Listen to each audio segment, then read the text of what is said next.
If there's anything I know quite a bit about, it's canoe racing, but whether somebody wants to listen, I don't know.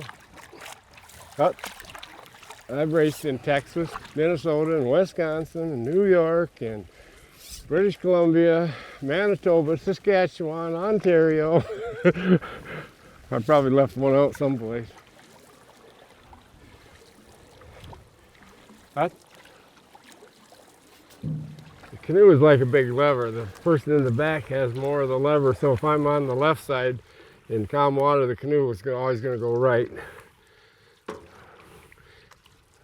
Canoe doesn't go dead straight, it kind of crabs a little bit as you're paddling, but usually in calm water, no wind, you'll do about 10, 12 strokes a side before it starts to turn, and that's when you say, hut!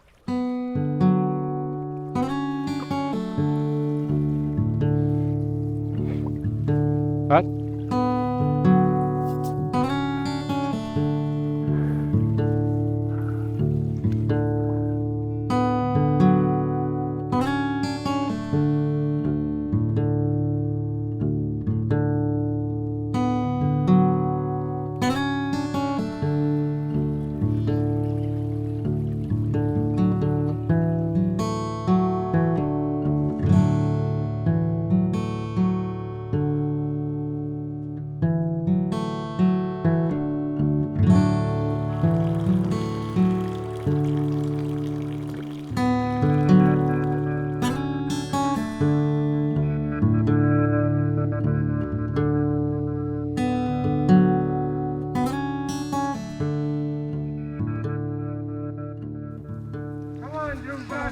Okay.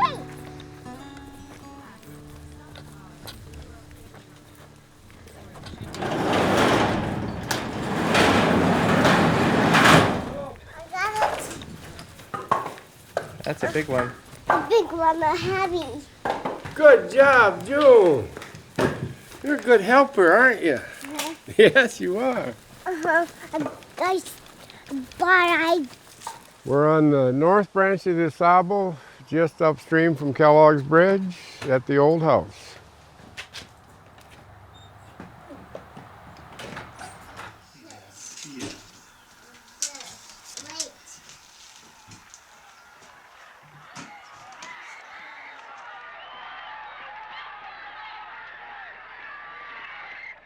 We were competitive from the time we were probably 4 or 5 years old. These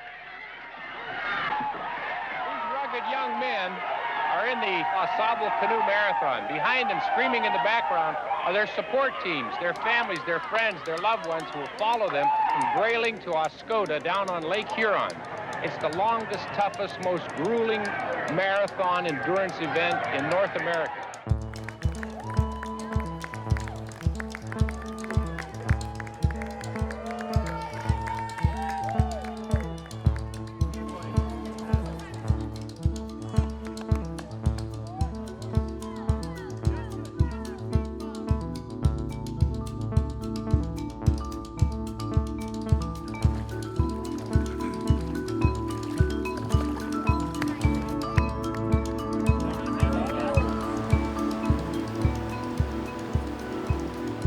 What they used to do is build and advertise the marathon as the world's championship. No matter who you are, if you're going to try and win the marathon, you know, it's tough. In these annual marathon races, usually about half will not even complete the run. Illness, cramps, accidents, and the simple torture of it will knock out all but the most dedicated racers. Just throw your mind away. Don't think about that stuff. That's almost what you have to do at times. You have to think about something else or whatever, and don't think about how bad you feel, or else you're just going to feel worse. You say you go to sleep, but you continue paddling all the time. Yeah, it's just like your subconscious is running your body, and you're letting the main parts of your brain sleep, so that once your brain gets rested, it becomes stronger than your body. I just kind of resign myself to a little prayer and say, well, I hope my body holds together again this year. I didn't even want to think about getting in the canoe for at least a week after the marathon, even to train or even go for a float. I just wanted to rest. We're going to go to Camp 10 Bridge right here. We're going to paddle down. About right in here is where those shortcuts are along the bank that's used during the race. Then come back to here. Two of my boys are hoping to race next year. Myself, I would have to be under 200 pounds. That's a lot of weight for me to lose at this period of my life, you know. I should lose some weight. I'm a little too heavy, but I don't want to do it training for this marathon.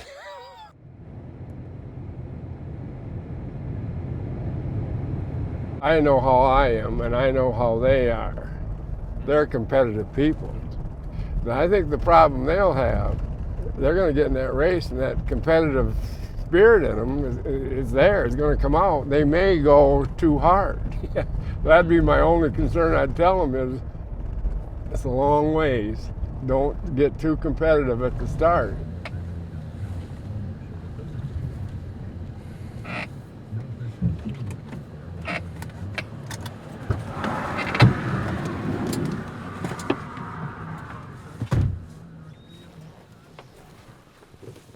This is approximately 4 hours into the race right here, depending where you're at, but listen, you're just getting warmed up. Like a diesel engine, we're just warmed up here. Now, the hard part is 4 more hours down.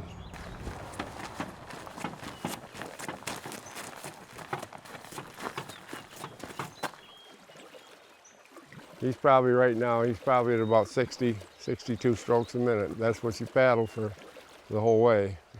Tiring thing. The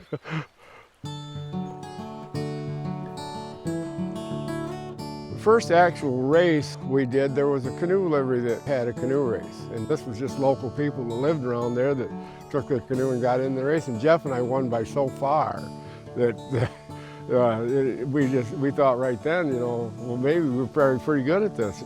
We were fast, but we weren't ready for the marathon. Dropped out at Elkona Dam. To start with, it was rocky. We were both very competitive and never wanted to take the blame for doing something wrong in the canoe. We were just learning, and we got in an argument up in Quebec in Canada on which way to go through some rapids, and we didn't go either way. That we both, one wanted to go one way and one wanted to go the other, and we argued, and we went through standing waves that were probably 5 feet high and almost sank. Jeff said to me, "I told you not to go that way." And we're standing on the bank arguing, and canoes are going by, but right then it didn't matter. So Jeff finally said, "You know what, maybe we shouldn't paddle together." And I said, "You're probably right." We were apart for about 4 years, I think. Then we got back together in '74, and then Jeff and I won 3 out of the 4 races that year. All the arguing and all that stuff was way behind us. We never argued again. You remember the good things, you know. The bad things kind of float down the river. You don't dwell on those.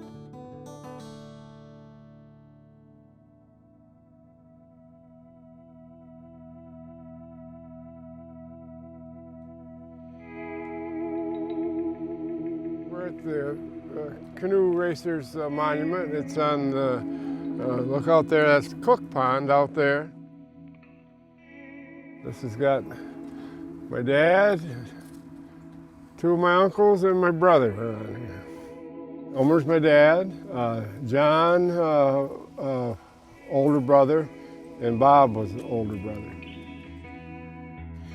Didn't like the old guy much, but he was a great canoe paddler. Where is he at? Buzzy. He's one of the guys that I kind of modeled or took some of the way he paddled for my stroke. Just like this, Blaine Brown and Norm Rogers were partners. They paddled together for years. They die at different times, so if they could, they should rearrange it to where if there's 2 guys that were partners, that they would put them together.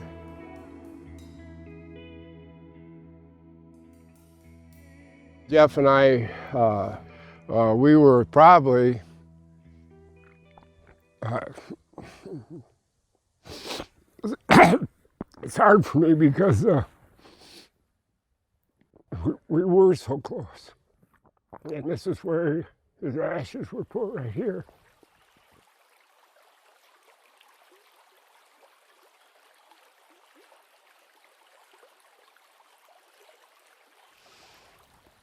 We were as close as two brothers ever were, because we worked together, we paddled together, you know, we just were together all the time. Smile. Cheeseburger. Jeff is very, very strong. Strong. You get up on a big wave, and it may be quartering a little bit or whatever. When you start down, the back of the canoe wants to go like that. So the guy in the back has to be strong enough to reach out there and just set that paddle in the water and keep that canoe going straight. I could help from the front. If the guy in the back is not strong enough, the back's going to come one way or the other, and you're going to go broadside coming down that big wave, and you're going over. But Jeff, we just down into the trough, up on the next one, never a hint of ever this or that, just straight through that stuff. We just knew when it was time to switch. We paddled so much together. Back in 1975, we were both out of breath, tired, you know, for some reason. We were almost going to be in fourth place at Stefan's Bridge, so we took off. The team was behind us. We just left them, and we caught the Krantz brothers just below Wakely's Bridge, and the river's small in there. And they just keep cutting us off, cutting us off, cutting us off. And the minute I could see they were going to switch, I just give a hard stroke, and I pulled the canoe right beside the guy in the back.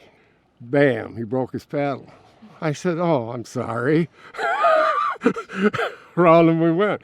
But if they hadn't been cutting us off, I'd never done that. But if you want to play dirty, you're playing with the wrong two guys, I'll tell you that, because we'll put you in the bank. That would have been the next thing. We'd have just like do the pit maneuver and just into the bank with him. I didn't want to do that to him, but so I just broke his paddle.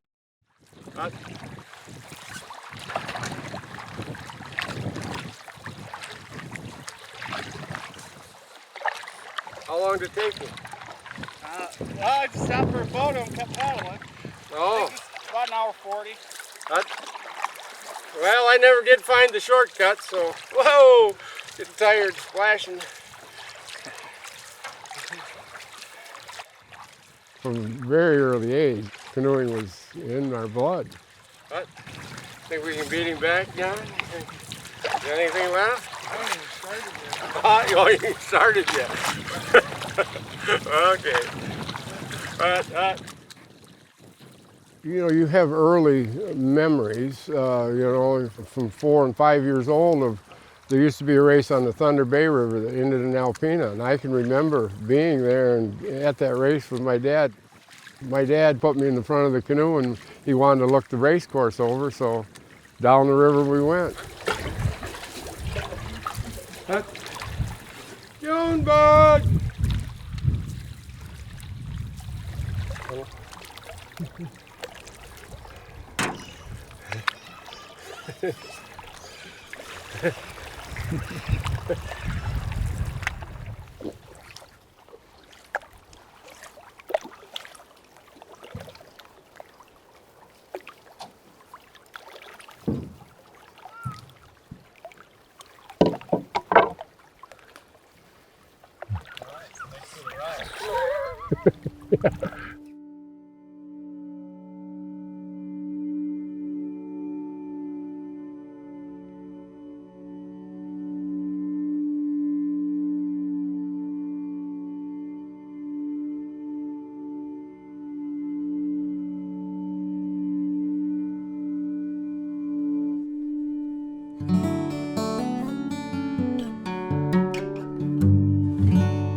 Got to come to me at least.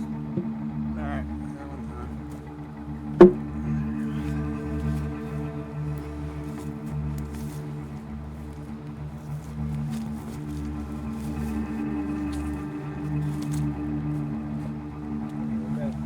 You could take me just about any place, blindfold me and brought me down here, I would know where I'm at.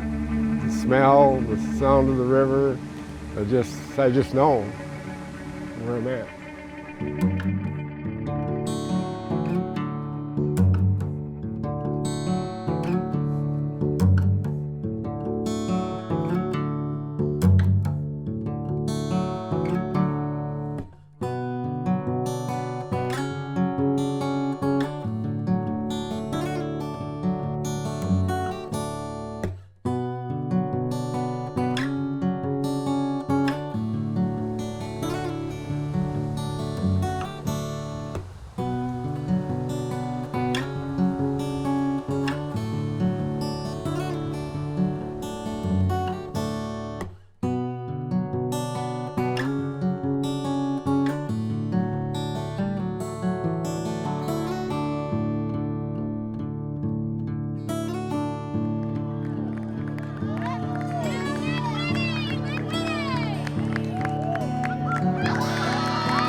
This race. It's special because their dad won this race 4 times back in the 70s. They are following in their father's footsteps. Mike and Josh Kellogg, congratulations on the great paddle. 61st place for them. All Michigan team was there.